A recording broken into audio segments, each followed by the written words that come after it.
दोस्तों, पिंपल्स की problem teen age यानी युवावस्था में हमारे शरीर के हार्मोन में आए बदलाव के कारण शुरू होता है। लेकिन जाने अनजाने में खान पान और लाइफ स्टाइल में की गई आम गलतियों की वजह से हार्मोनल एक्ने सिस्टिक एक्ने का रूप लेकर पूरे चेहरे पे फैल जाता है। लेकिन हमारे लिए यहाँ समझने वाली बात यह है कि चेहरे या शरीर के किसी भी हिस्से पे लगातार आने वाले पिंपल्स को तब तक की खत्म नहीं किया जा सकता जब तक कि चेहरे पे लगाई जाने वाली चीजों के साथ साथ खान पान और लाइफ स्टाइल में भी बदलाव न कर लिया जाए, क्योंकि ज्यादातर प्रॉब्लम शरीर के जड़ यानी पेट से ही शुरू होती है। इसलिए हमारे द्वारा खाया गया खाना पिंपल्स को शरीर के अंदर से खत्म करने में बहुत बड़ा रोल प्ले करता है। लेकिन जब भी पिंपल्स की प्रॉब्लम में कोई चीज खाने से मना की जाती है तो अक्सर लोग दो ही चीजों का नाम लेते हैं, ज्यादा तेल और ज्यादा मसाला मत खाना। लेकिन ऐसा बिल्कुल भी नहीं है। तेल और मसाले के अलावा और भी बहुत सी ऐसी खाने की चीजें होती है जो कि पिंपल्स को बद से बदतर बना देती है और हमें पता भी नहीं होता। दरअसल जब भी हम कुछ भी खाते या पीते हैं तो वो हमारे पेट में पहुँच टूटता है और उसके बाद वो हमारी छोटी आंत में पहुँच जाता है। हमारी छोटी आंत में उंगलियों की तरह दिखने वाले छोटे छोटे उभार होते हैं। वो हमारे द्वारा खाए गए खाने से पोषक तत्वों को खींचकर खून में पहुंचा देता है और फिर खून के जरिए हमारे पूरे शरीर में फैल जाता है। इसलिए जब भी हम अच्छी चीजें खाते हैं तो उसका हमारे शरीर पे अच्छा असर होता है और बुरी चीजों का बुरा। यहाँ हमारे लिए समझने वाली बात यह है कि कई बार प्रॉब्लम हमारे शरीर के अंदर से आ रही होती है और ज्यादातर लोगों का पैसा और समय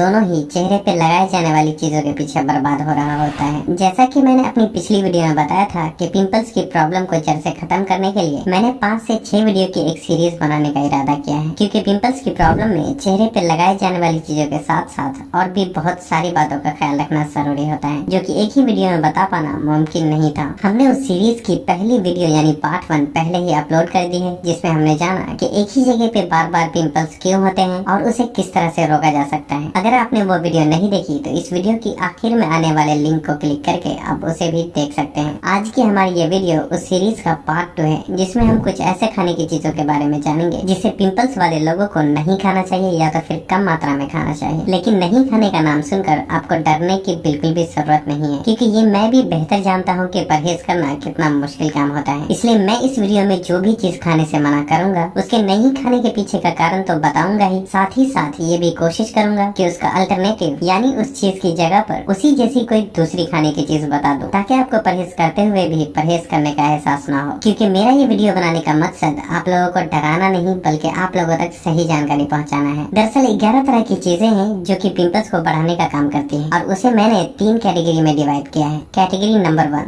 ऐसी खाने की चीजें जो कि शरीर में जाते ही अचानक से हमारे ब्लड शुगर लेवल को बढ़ा देता है और इस कैटेगरी में लगभग 4 तरह की खाने की चीजें आती है। कैटेगरी नंबर 2, ऐसी खाने की चीजें जिसमें हार्मोन, अमाइनो एसिड और ओमेगा 6 की मात्रा ज्यादा पाई जाती है और इस कैटेगरी में लगभग 4 तरह की खाने की चीजें आती है। कैटेगरी नंबर 3, ऐसी चीजें जो कि पाचन और लिवर पे ज्यादा असर डालती हैं और शरीर में हीट पैदा करती हैं। इस कैटेगरी में लगभग 3 तरह की खाने की चीजें आती हैं। ये तीनों कैटेगरी में आने वाले खाने की चीजें शरीर में हार्मोन के संतुलन को बिगाड़ता है, जिससे पिंपल्स की प्रॉब्लम बढ़ने लगती है। शुरू करते हैं कैटेगरी नंबर 1 से। जो पहली चीजें हैं जिसे खाने से आपको कंट्रोल करना चाहिए वो है हाई ग्लाइसेमिक फूड। मुझे पता है कि आप में से कई लोगों को समझ नहीं आया होगा कि आखिर ये लो ग्लाइसेमिक फूड और हाई ग्लाइसेमिक फूड क्या होता है और इसे किस तरह से पहचाना जा सकता है। दरअसल हाई ग्लाइसेमिक फूड का मतलब है ऐसी खाने की चीजें जिसमें कार्बोहाइड्रेट की मात्रा बहुत ज्यादा हो और फाइबर की मात्रा बिल्कुल 0 या ना के बराबर। आसान भाषा में कहा जाए तो एक सेब लो ग्लाइसेमिक फूड है, क्योंकि इसमें कार्बोहाइड्रेट और फाइबर दोनों होता है। लेकिन जब हम उसी सेब का जूस निकालते हैं तो पूरा कार्बोहाइड्रेट जूस में आ जाता है और पूरा फाइबर रेशे में निकल जाता है, जिसे हम वेस्ट पदार्थ समझकर फेंक देते हैं। इसलिए यहाँ हम आसानी से समझ सकते हैं कि एक सेब लो ग्लाइसेमिक फूड है और इसे कोई भी खाएगा तो फायदा ही होगा, क्योंकि उसमें कार्बोहाइड्रेट को बचाने और जल्दी से खून में घुलने से रोकने के लिए फाइबर भी मौजूद होता है। लेकिन उसी सेब का जूस निकालने के बाद फाइबर पूरी तरह अलग निकल जाता है, जिसकी वजह से जूस एक हाई ग्लाइसेमिक फूड में बदल जाता है, जो कि शरीर में जाकर अचानक से ब्लड शुगर लेवल को इंक्रीज कर देता है। इसलिए जूस के ज्यादा इस्तेमाल से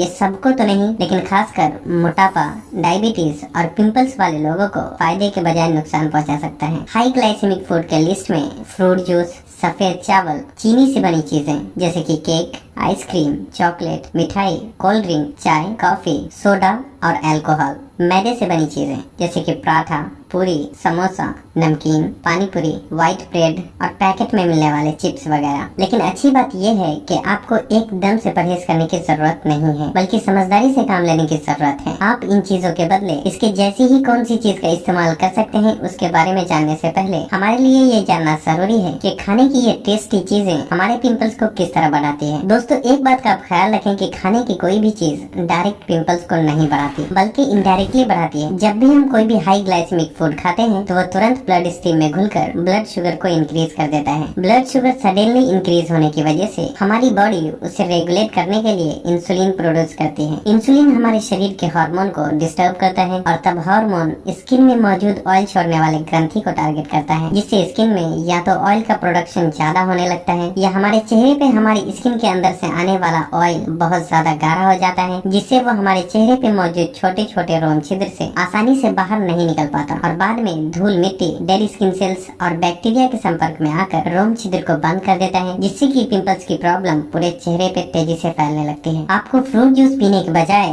फल को डायरेक्ट खाना चाहिए। व्हाइट ब्रेड की जगह ब्राउन ब्रेड, व्हाइट राइस की जगह ब्राउन राइस या फिर ओट्स का इस्तेमाल करें और मैदे से बनी चीजों के बजाय होल ग्रेन फूड या गेहूं के आटे से बनी चीजों का सेवन करें। लेकिन बाहर का खाना, पैकेट में मिलने वाली चीजें और चीनी से बनी चीजों से आपको हर हाल में परहेज करना ही चाहिए, क्योंकि इन चीजों में शरीर को फायदा पहुंचाने वाली कोई भी चीजें नहीं होती, बल्कि ये शुगर और फैट में हाई होने की वजह से ये चीजें शरीर में जाने के बाद पिंपल्स को तो बढ़ाता ही है, साथ ही साथ चेहरे पे दाग धब्बे, झुर्रियां, पाचन में गड़बड़ी, कोलेस्ट्रॉल, हाई ब्लड प्रेशर, मोटापा और कई दूसरी बीमारी को भी जन्म देता है। अगर आपको मीठी चीजें खाने का बहुत सारा मन करता है तो चीनी तो नहीं, लेकिन चीनी के जगह धागे वाली मिश्री या गुड़ से बनाई गई चीजों का सेवन आप हफ्ते में 1 से 2 बार कर सकते हैं, क्योंकि गुड़ और मिश्री चीनी के मुकाबले ज्यादा बेहतर ऑप्शन है। मैंने धागे वाली मिश्री की बात इसलिए की है क्योंकि जो चीनी की तरह दिखने वाली मिश्री मार्केट में मिलती है वो दरअसल चीनी का ही दूसरा रूप होता है, जिसे मिश्री के नाम पे मार्केट में बेचा जाता है। उसके बाद बारी आती है कैटेगरी नंबर 2 की। इस कैटेगरी में ऐसी खाने की चीजें आती हैं जिसमें हार्मोन, अमीनो एसिड और ओमेगा 6 की मात्रा अधिक होती है, जिसमें सबसे पहला नाम मूंगफली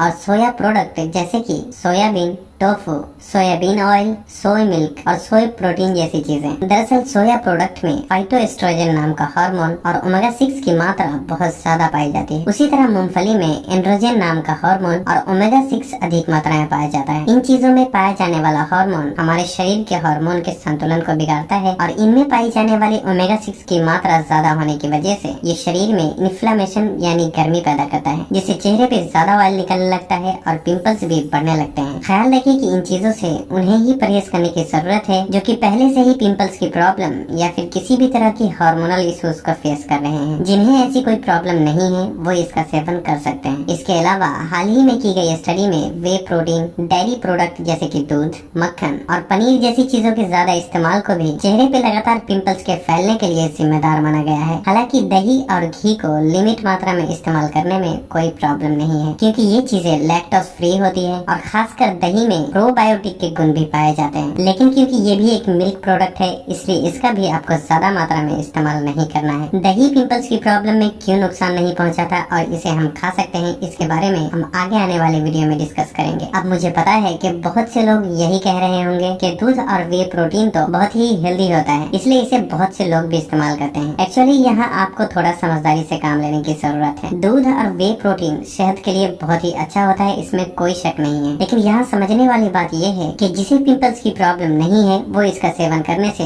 उसे सिर्फ फायदा ही होगा, लेकिन जिसे पहले से ही पिंपल्स की प्रॉब्लम है उसको इसके फायदे के साथ साथ नुकसान भी उठाना पड़ सकता है, क्योंकि दूध में नेचुरली एस्ट्रोजन नाम का हार्मोन होता है। इसलिए इसके ज्यादा मात्रा में इस्तेमाल करने से हमारे शरीर में हार्मोन के संतुलन को बिगाड़ता है। साथ ही साथ वे प्रोटीन और दूध दोनों में ही लैक्टोज नाम का नेचुरल शुगर होता है। इसलिए ऐसे लोग जिन्हें लैक्टोज से एलर्जी है उनके पाचन पे भी इसका बहुत बुरा असर पड़ता है। इतना ही नहीं, इन दोनों चीजों में कुछ ऐसे अमाइनो एसिड भी पाए जाते हैं जो कि हमारे बॉडी को ज्यादा इंसुलिन रिलीज करने के लिए स्टिमुलेट करता है, जिससे हमारी स्किन ज्यादा मात्रा में ऑयल छोड़ने लगती है और जिसकी वजह से पिंपल्स की प्रॉब्लम भी बढ़ने लगती है। लेकिन आपको इन्हें एकदम से बंद करने की जरूरत नहीं है। आप कभी कभी दूध से बनी चीजों का भी सेवन कर सकते हैं। दूध से मिलने वाले कैल्शियम के लिए पालक या फिर कोई भी हरी पत्तेदार सब्जियों को आप अपनी डाइट में शामिल कर सकते हैं, क्योंकि पत्तेदार सब्जियों में भी काफी मात्रा में कैल्शियम पाया जाता है। एक सवाल यहाँ ये भी उठता है कि जो लोग जिम या एक्सरसाइज करते हैं उन्हें प्रोटीन के टारगेट को हिट करने के लिए कौन सी चीज का इस्तेमाल करना चाहिए। जब तक कि आपके चेहरे पे पिंपल्स की प्रॉब्लम ठीक नहीं हो जाती, ज्यादा प्रोटीन लेने से परहेज कीजिए और उतना ही प्रोटीन कंज्यूम कीजिए जिससे कि आपके मसल कम न हो, यानी प्रिजर्व रह सके। और प्रोटीन के टारगेट को हिट करने के लिए एग व्हाइट्स यानी अंडे के सफेद वाले हिस्से का सेवन कीजिए। और अगर आप वेजिटेरियन हैं तो प्लांट बेस्ड प्रोटीन सप्लीमेंट आपके लिए सबसे बेहतर ऑप्शन हो सकता है। अब बारी आती है कैटेगरी नंबर 3 की। इस कैटेगरी में ऐसी चीजें आती हैं जो कि लीवर और पाचन पे ज्यादा असर डालती हैं, जो कि है बहुत ज्यादा फैटी फूड। खासकर पिंपल्स की प्रॉब्लम में ट्रांस फैट और एनिमल फैट ज्यादा प्रॉब्लम क्रिएट करता है, जैसे कि रिफाइंड ऑयल,